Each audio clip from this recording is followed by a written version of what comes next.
plot summary, probably, won't you? Because if you're doing the... Yes, we are live. Hello, and welcome to... Oh, wait there, I'm not recording. So that's not a good thing, is it?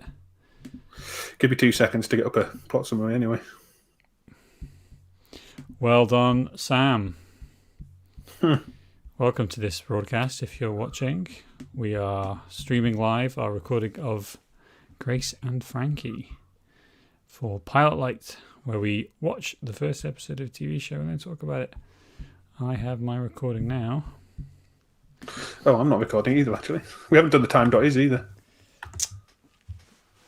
Well, viewer, you get to see the sausage. What happens? What happens when? This is how we make Dave a podcast. Isn't here. This is how we make a podcast. So I'm going to record. That is looking good. I'm going to make sure that I've got enough of storage. I do. Now I'm going to go to time.is. 35, Joe, or? Yeah, 35 is good for me.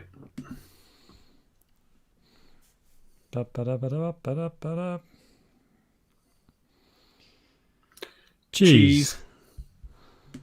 There we go. There's our secret sync marker. That's the code word that we use. Apples. It's a safe word. Dun. Right, are you ready? Go for it. Let's have a swig of beer before we do it. Need to lube up, Sam. Whoa. Right, let's go. Hello, and welcome to Pilot Lite. This is the podcast where we watch the first episode of a TV show and then needlessly analyze it. My name's Sam, and if anyone's going to sit on... if anyone's going to sit on Ryan Gosling's face, it's going to be me. It's all yours, Sam. It's all yours. You can get Ryan Gosling to agree to it. You do that. It's a quote from the show. It's a quote from the show. And I'm Joe. And have you ever wondered if Ben and Jerry make more than ice cream? Those horny ice cream loving men. Welcome to this podcast. I'm Sam. He's Joe. Dave isn't here. He has once again decided that he has something better to do than talk about a 2015 Netflix sitcom. So we're here to talk about Grace and Frankie, which is a TV show that is it's very different, I think, from what we've done previously, quite intentionally. And we're getting a little bit sick of doing superheroes. We get a little bit sick of doing like actiony men show for men. It makes us feel inadequate next to their muscles, you know. We realise that that's not what we are, and it just makes us inadequate, you know. Yeah, speak for yourself, Joe. Speak for yourself. But it is a show that anybody watching this live can tell, Sam. You can't hide behind that anymore. Damn it, we're on video. YouTube.com/Imaginary Movie Podcast. This is a fun show. This is a show that is about two men who it's about two women whose husbands decide. Give you a plot summary if you want. I can go for it, Joe. Go for it. So finding out that their husbands are not just work partners but have also been romantically involved for the last 20 years, two women with an already strained relationship trying to cope with the circumstances together. Now you might say, listener, that does not sound like a warm bed for comedy.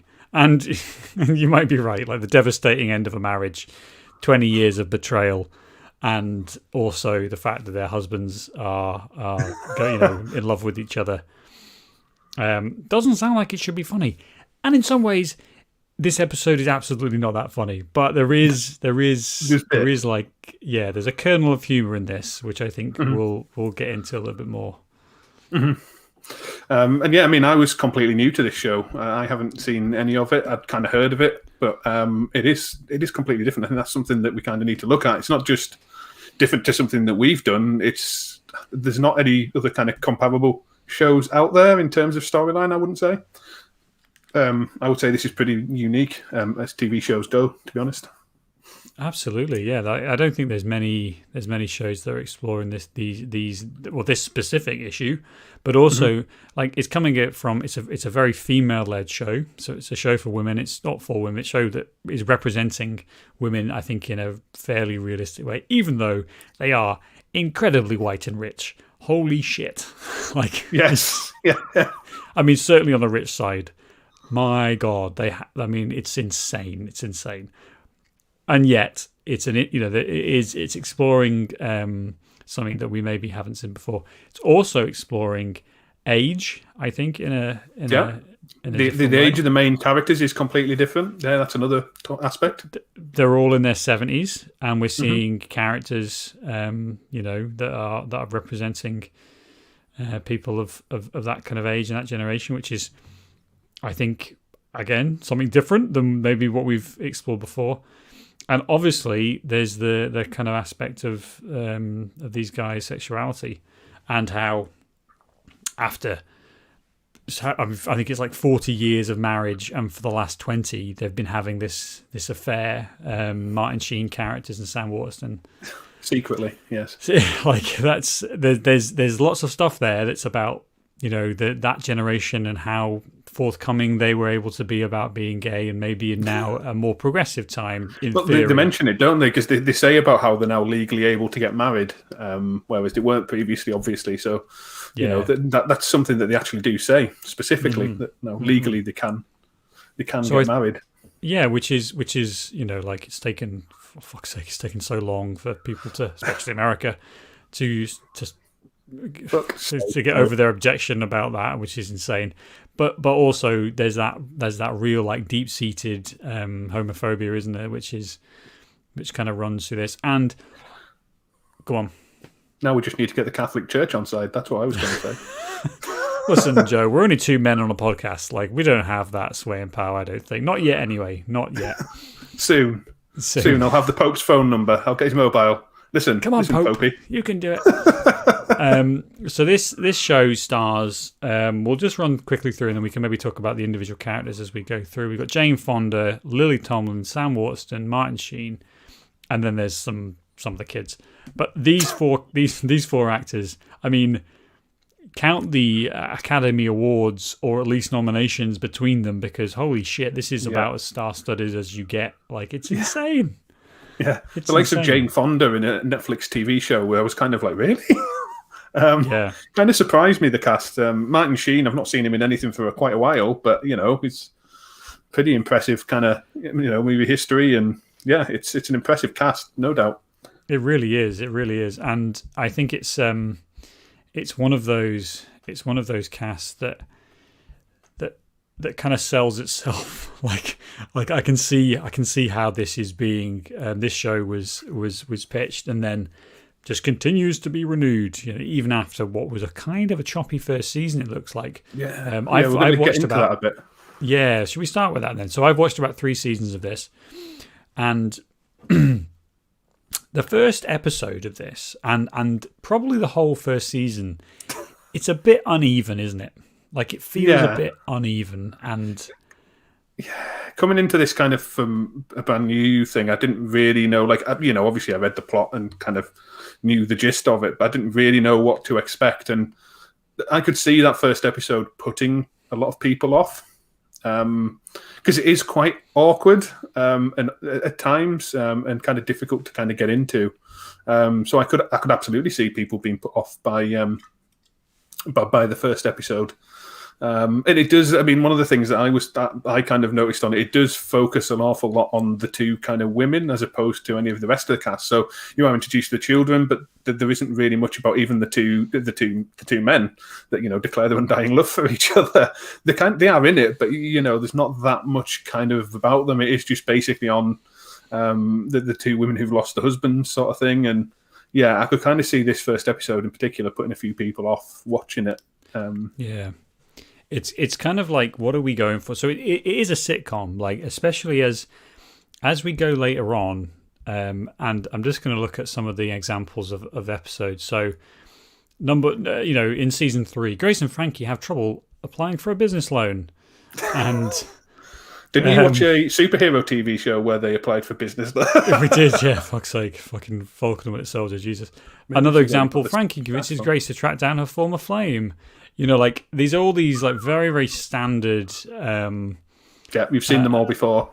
Like, sitcom situations. Do you know what I mean? Like, there's not... There's stuff in here that really just feels like it should... Whereas in this first season, and definitely this first episode...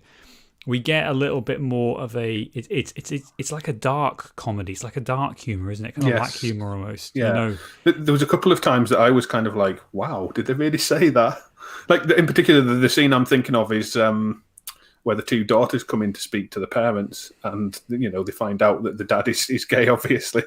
And one of them goes, "How am I supposed to explain this to my kids?" And then the other one's like, "Oh well, maybe you should start by explaining where poop comes from or something." And you're just like. Really? That's where you're going with this? Okay. There's also a little bit. I can't remember what we talked about. Something about Netflix. We'll come back to it. But there's also like there's little undercurrents of kind of like teasing homophobia in this as well. Mm-hmm. Like there's a bit when Martin Sheen answers the phone and he doesn't do it in a particularly flamboyant way, but.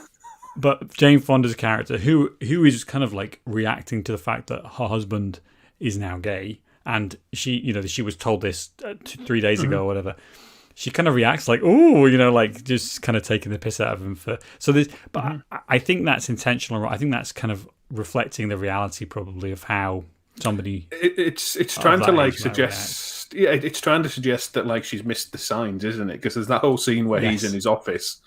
And there's all these kind of signs, and that's where the Ryan Gosling chair comes in because he's ordered it as a joke. Sam's quote said right at the start. I honestly thought, and if Dave were here as well, that we'd be fighting over that line. I just love that line. I think it's absolutely hilarious. Just as someone to say that, I just think is wonderful.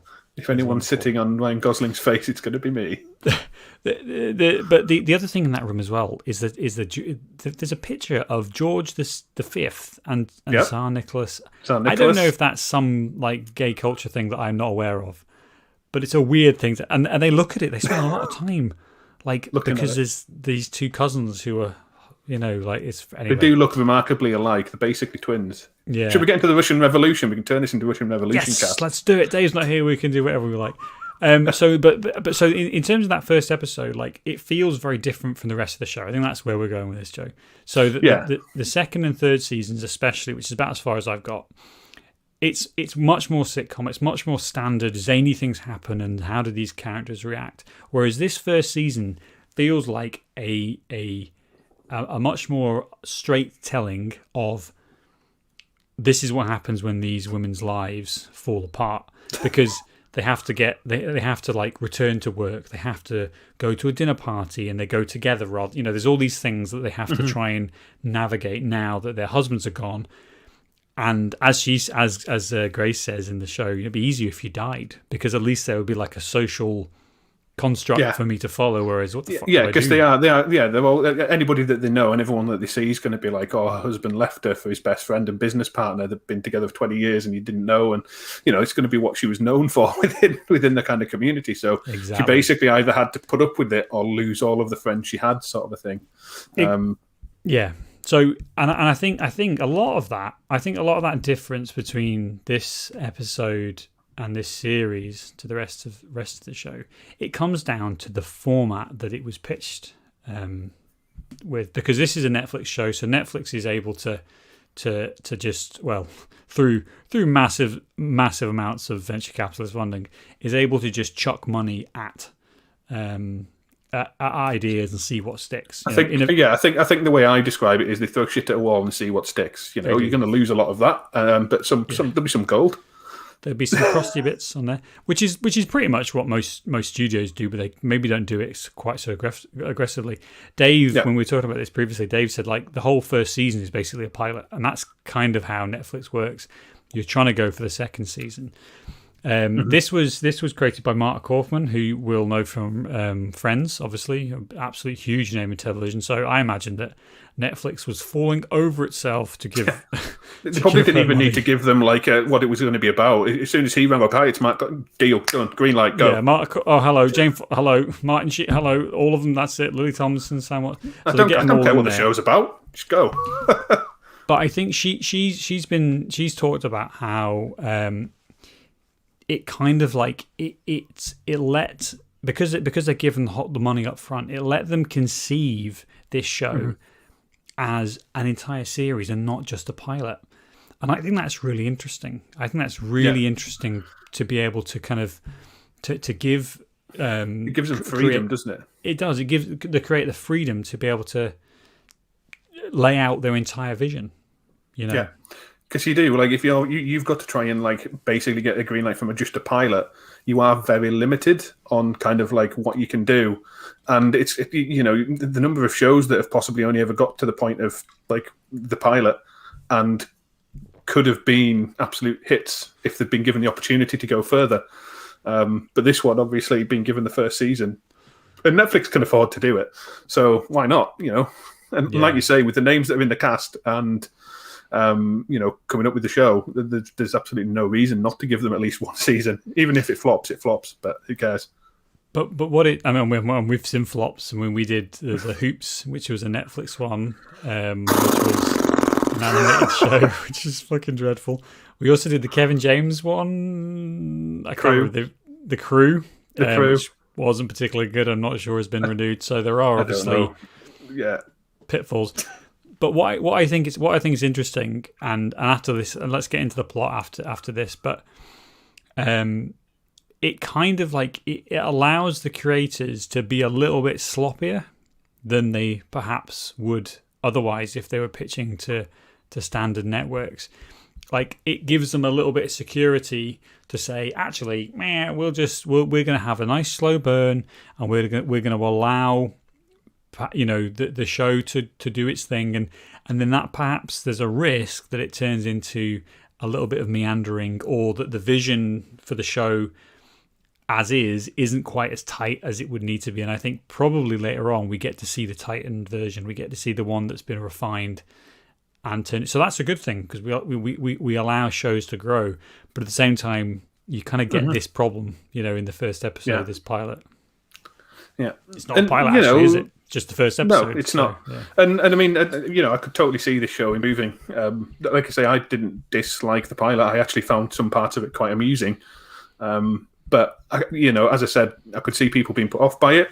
But I could also see it improving. There's enough in the pilot to kind of see that there is the baseline of a funny show in this. The Jane Fonda and Lily Tomlin have a pretty good kind of rapport going on, even in just this first episode. But maybe let's go into the plot, I guess.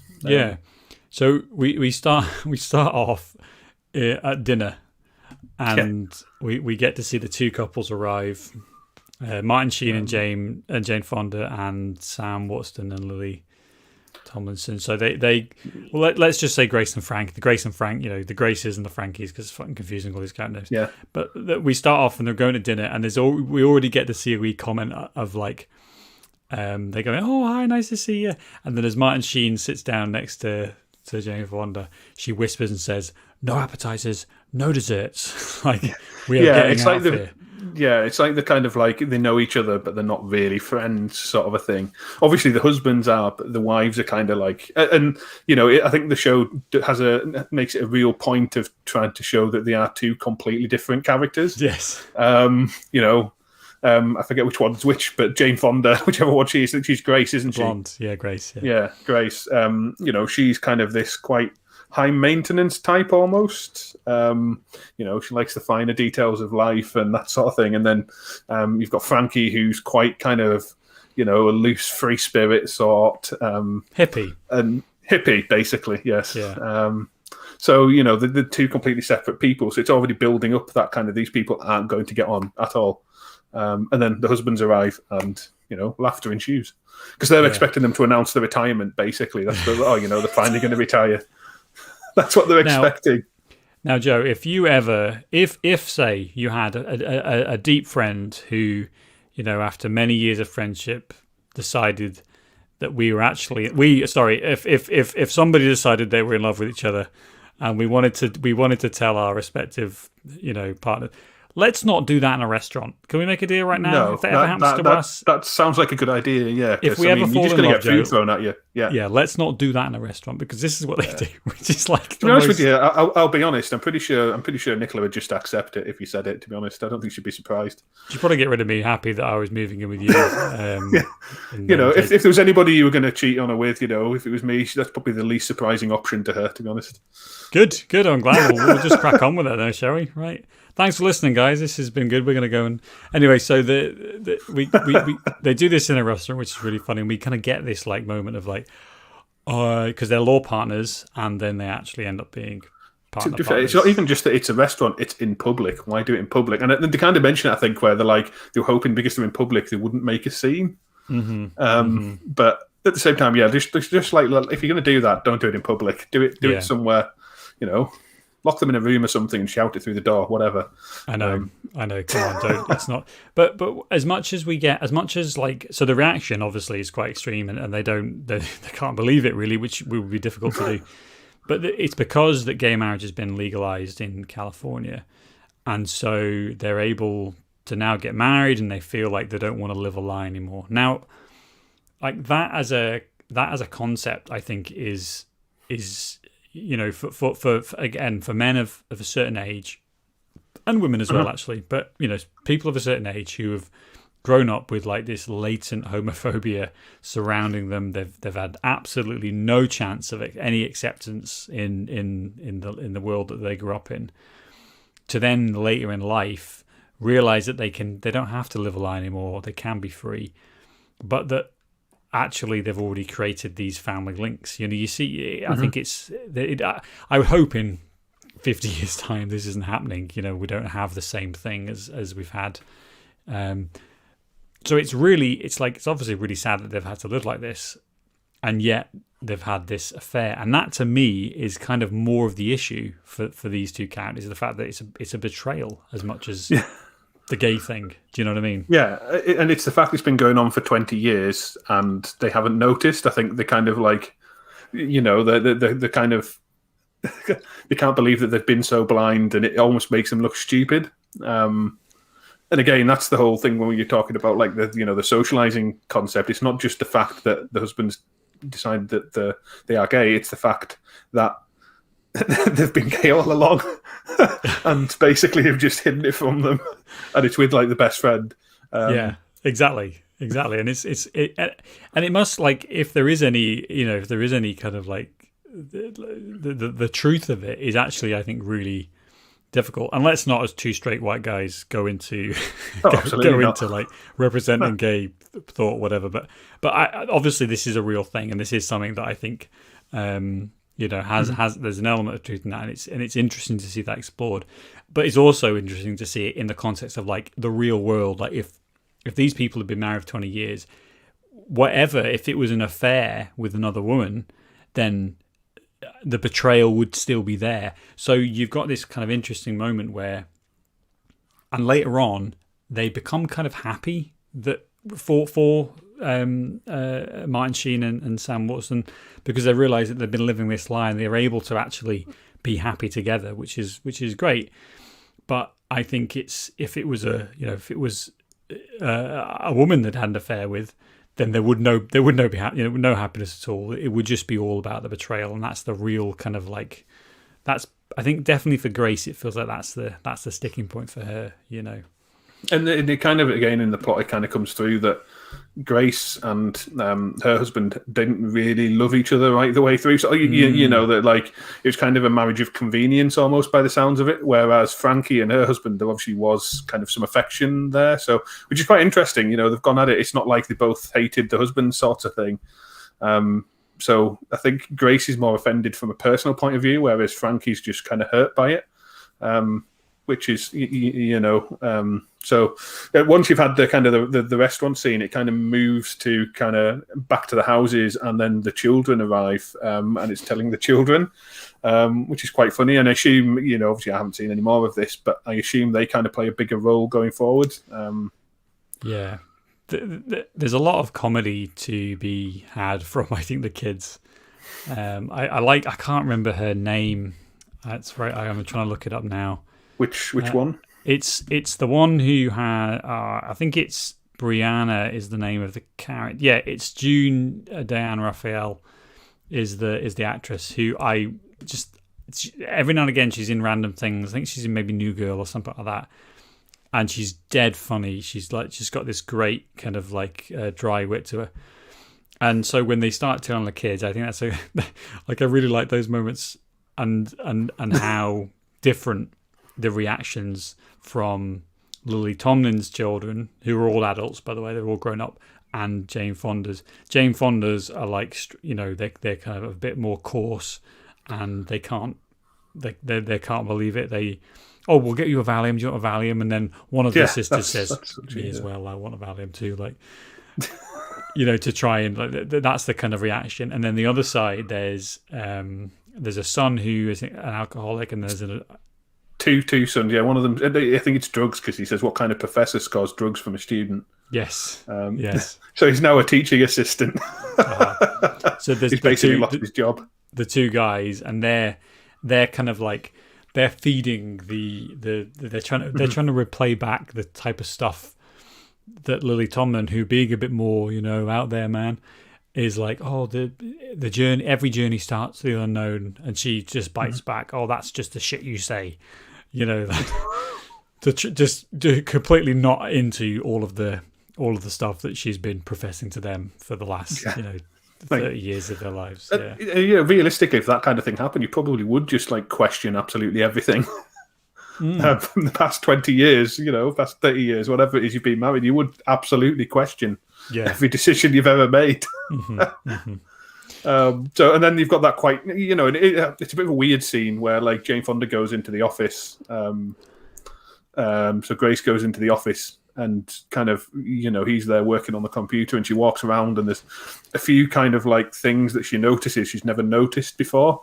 And she's kind of twigs and suddenly realizes, she looks at some of the books and things like that, doesn't she? And there's is it Philip K. Dick and stuff like that sat there? Is it really?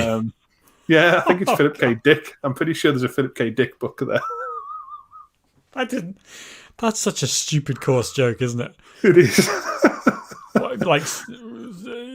A trippy science fiction. But the word "dick" is there, so that's as we mentioned. There's a picture of George V and Tsar Nicholas II or whoever.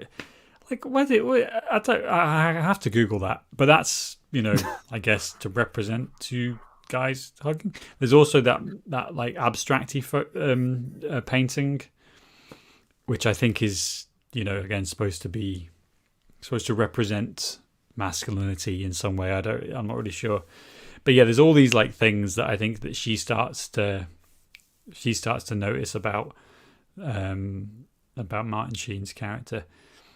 And Martin Sheen is probably in terms of Saul, Sam Waterston's character, he's a bit more camp, isn't he? And the kind of, I think they even mention I can kind of see it with him, but not with Dad. How does it even work? Oh God, I'm picturing it. There's all these jokes that don't really engage the kids. That is. So there's kind of a funny, but again, it's the reality of this, isn't it? And that's what the show I think is trying to do. And maybe to its pitfall a little bit in this first episode is it's edging up to the trauma of all this. Yeah. A little bit too much, because you could come away from this thinking this is a straight-laced drama, about family breakdown and how these women are going to hit the drink because their fabulous rich husbands are off. There's. Whereas the show doesn't really go there, but it kind of feels like it in this episode. Yeah, I think it kind of and we'll get to the end of it. I think the last kind of 10 minutes of the episode are probably the best part of the episode, when the two women just kind of finally connect and basically do drugs on the beach, which is great. And that's when it really, you can kind of see, okay, this is where it's going. That's okay. That's funny.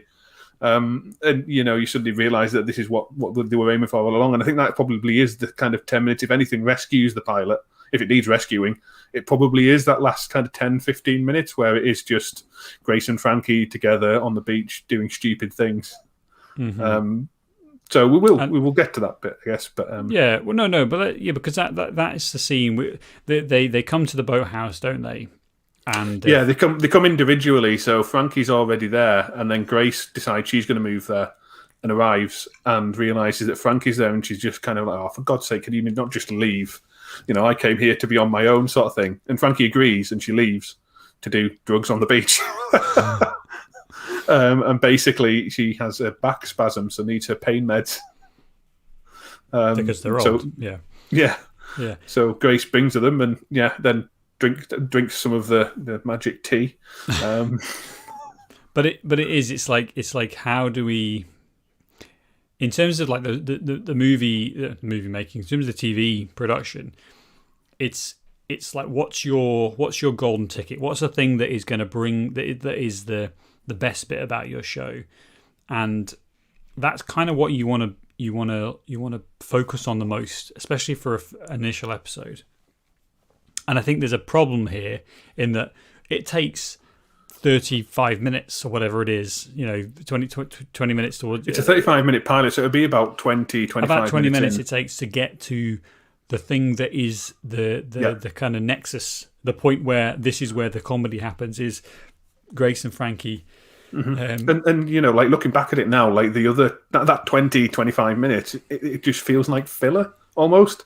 Nothing really, you've got the first scene where they find out that the husbands are gay, and then the next kind of 20 minutes just feels like filler leading up to this last 15-minute scene. There's a couple of shots at each of the houses with them dealing with it, and then Frankie goes to the shop and buys ice cream and then questions about Ben and Jerry.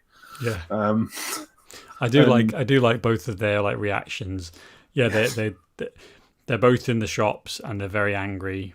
And Lily Tomlin is like she buys cigarettes, ice cream, and whiskey, and smokes cigarettes, pours the whiskey into a bowl of ice cream, and then eats some, and then immediately is like, oh no, And it's like Jameson's or something. It's horrible, isn't it? Like it's not but I mean, the ice cream is also like completely melted. If you look at it, it's like just it's disgusting, the whole thing.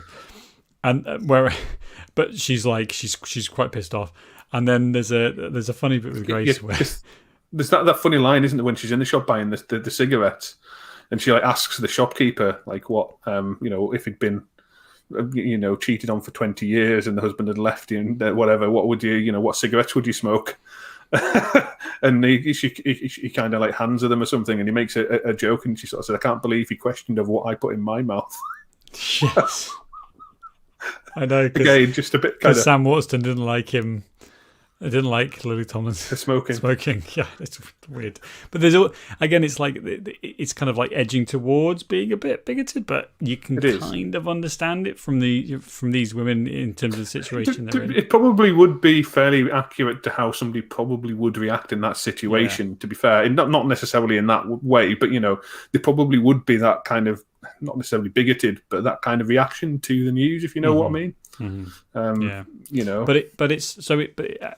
So when they do come together, though, I think the quality of this show, and as the later seasons represent, really is about the chemistry between the characters. That, to me, is the absolute best thing about this show. And we don't really get to see it. I think that's the main problem.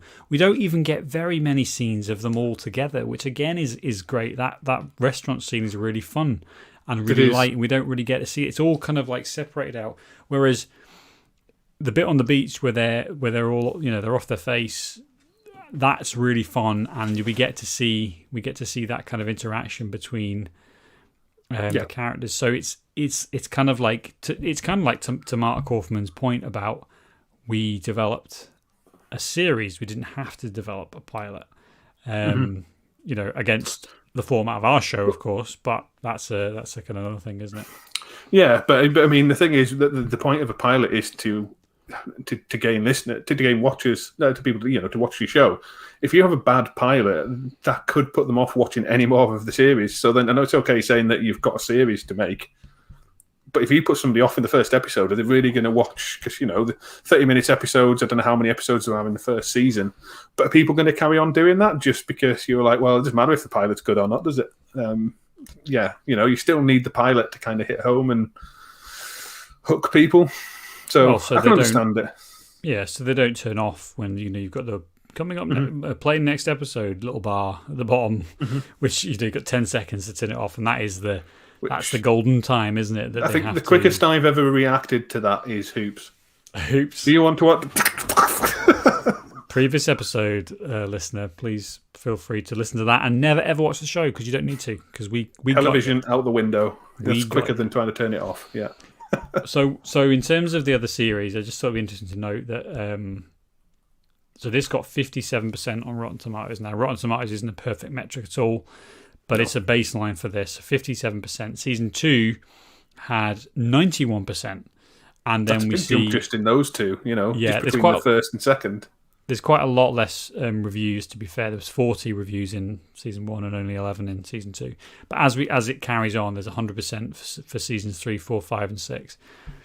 So, again, it's kind of good in the sense that this format allows shows to grow and develop. But at the same time, we also get some pretty indulgent, stilted, little bit kind of slow television in the first season, which I think it's worth persisting with. I would genuinely say, even to us manly men, this is a show that's worth watching because it allows you to kind of explore a world that we wouldn't necessarily inhabit. Mainly the money, actually. I think that's mainly the thing that I'm just aghast by, the fucking amount of cash these people have. Jesus Christ. I know. It's but yeah, I mean, having watched it, I could watch more of the show. I mean, I probably won't immediately, but I wouldn't rule out watching more of it. I found enough of it funny to kind of give it another go. And also, looking at the reviews and things, that does help. If you look and you see something's going to improve dramatically, then it's worth persisting with, just to kind of see where it goes. And as I say, even just the difference of it. We did Invincible last week. Look at all these the previous shows that we're referencing here. Aren't we good? Wow, look at us, seamless content producers. And I was saying at the time that part of the reason I could see me watching more was because it is so different. And if the show kind of hooks you with a bit of a different angle, then it's it kind of does earn itself another couple of episodes to watch at least. Definitely, yeah. Let's finish with a bit of controversy, Joe. Do you like controversy? Do you like unfair pay disputes? Oh, I love it. So this let me guess. The women were getting paid less than the men. Absolutely, of course they were. Even though how did I know that? Even though they were titled on the fucking show, it's ridiculous. So Lily Tomlin and Jane Fonda found it kind of became public that their salaries were equal to Martin Sheen. That's good of them. And Waterston. So, it's that classic thing of, yeah, let's all be equal. That's what we want. It's like, well, yeah, but let's also recognise the fact that there are... To quote George Orwell, everyone is equal, but some are more equal than others, i.e. Boom. Men. There it is, Joe. Yeah, also, to quote Orwell, men are dickheads. That's the other one, I think. Slightly less well-known, I would suggest. But that thing of, it's not about equality, it's about equity. It's about how much do these actors deserve to pay, which is, they're the lead of the show. It's named after them. They're the ones who win it the most. Let's be equal when women are the leads of a show. So if it's only fair that we pay the men the same as you. But if it was the other way round and it was like Frank and Jerry or something like that, I can guarantee you that Martin Sheen and Sam Waterston would be on more than Jane Fonda. And completely different show. But you can guarantee that they'd be paid more, and nobody would bat an eyelid at that. We probably wouldn't even mention it on the podcast. So no one would bat an eyelid at the fact that they were getting more than the women if they were the side cast. So well, and that's exactly what Lily Tomlin said. She said the show is not Sol and Robert; it's Grace and Frankie. and said that this was a significant pay inequity. Now, what happened was, because the internet's good, and fans of the show gathered nearly 200,000 signatures on a petition protesting disparity, which I think is a great response in terms of like, come on, Netflix, sort your shit out. Like, you shouldn't. I mean, not that Jane Fonda or Lily Tomlinson again need the money, because they're both stinking rich. But the point of principle is, however, they kind of walked it back a little bit. I think they kind of tried to say that it was, I wasn't being that serious, and they said, "quote someone's had words, haven't they? They've been led into an office and said, yeah." They said, "This just reminds us to be mindful about how things come across in interviews. We appreciate everyone's support and attention to this issue, but the structure of Grace and Frankie is fair, and we couldn't be happier working with Skydance, Netflix, and the great cast of this show." That's and not scripted at all, is it? I know, yeah. Thank you, overlords, for payment. So I don't really know what's happened there. I can't see if there actually was a change in the contracts. I was doing some googling, but it's one of those endless stories that we talk about in Hollywood and TV about women getting paid substantially less than men, and that doesn't seem to be changing at all. In this case, the equal amount, but they should be getting more. Yeah, exactly, but less in the fact that they're the ones who are leading this show, so it's kind of a men, what are you doing? You're all terrible, including you, Joe, but not me. I've never argued the fact, Tom. Okay, fair enough. Good. Yeah. Right, how is it? Is there anything else you want to talk about with this show, or are we going to get back to watching it? I think with Grace and Frankie. Mm-hmm. Yeah. Mm-hmm. Yeah, I'm pretty happy with that.